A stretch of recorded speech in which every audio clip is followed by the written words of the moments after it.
In the heart of Sumatra, where emerald mountains kiss the clouds and valleys echo with the sound of rushing rivers, there lies one of the largest volcanic lakes on Earth, Lake Toba. But long before it became a breathtaking wonder, it was the site of a love story, a broken promise, and a curse that changed the land forever. This is the legend of Lake Toba.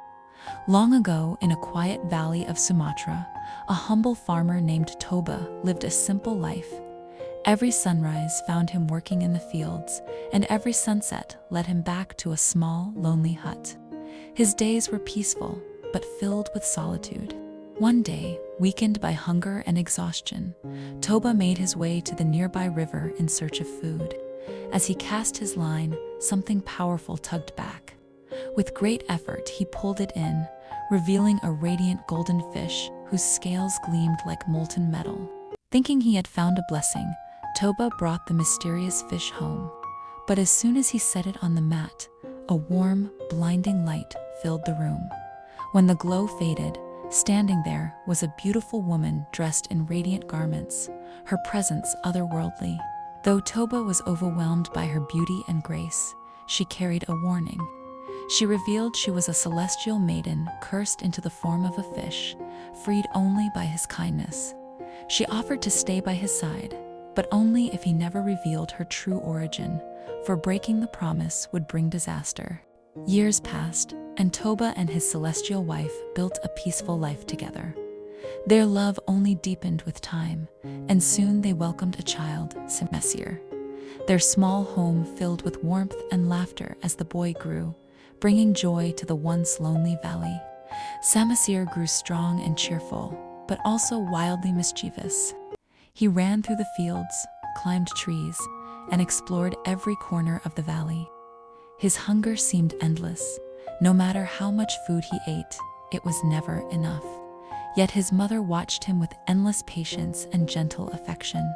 Toba sometimes struggled to guide his energetic son, but despite the challenges, their small family lived in harmony.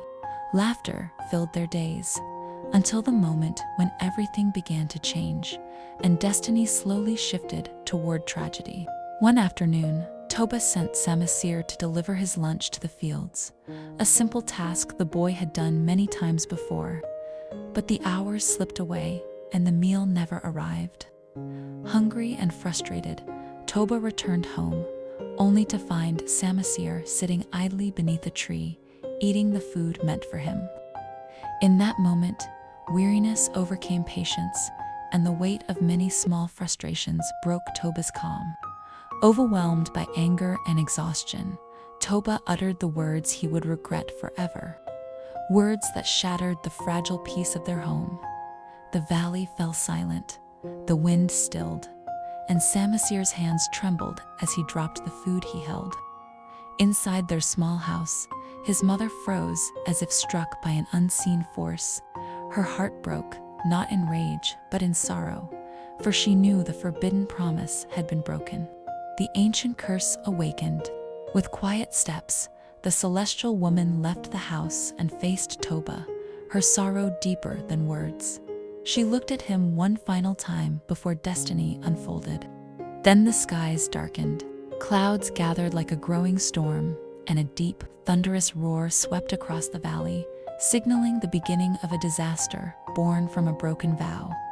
Dark clouds gathered above the valley, swirling like a living storm as lightning tore through the sky. The earth trembled beneath their feet. At first, the rain fell softly from the mountains, but soon it crashed down with unending fury. Rivers burst their banks, the ground split apart, and water surged upward from the earth as though the land itself was crying out in pain. Through the rising flood, Samosir's mother walked forward, calm yet sorrowful. With every step, her form shimmered, her hair turning silver, her clothes glowing with a faint celestial light. As the water rose around her, she slowly disappeared beneath the rushing waves, returning to her true divine form and leaving the mortal world behind. Realizing the magnitude of his mistake, Toba raced to save his son. Holding Samosir tightly, he climbed the nearest hill as the flood surged behind them. But the waters rose higher and higher, swallowing fields, forests, and eventually the entire valley. What had once been their home slowly vanished beneath a vast, swirling sea that would one day be known as Lake Toba. As the storm slowly faded, the raging waters settled into a vast, shimmering lake. The violent roar softened into a deep, haunting silence. Where villages and forests once stood, there was now only endless water stretching toward the horizon. Toba and Samosir reached the hilltop just in time to witness the world they knew disappear beneath the waves. In the days that followed, the water continued to expand, carving the landscape into a colossal basin. The hill where Toba had carried his son stood untouched by the flood, rising like an island above the surface. Over time, it became known as Samosir Island, a silent monument to the boy who survived and the mother who vanished beneath the waters. Toba, burdened with grief and regret, eventually vanished from the world. Some say he turned to stone, others say he was swallowed by sorrow. But the lake remained deep and mysterious, carrying the memory of love, loss, and a promise broken. And so, Lake Toba became not just a place of beauty, but a timeless reminder of a legend etched into the heart of Sumatra.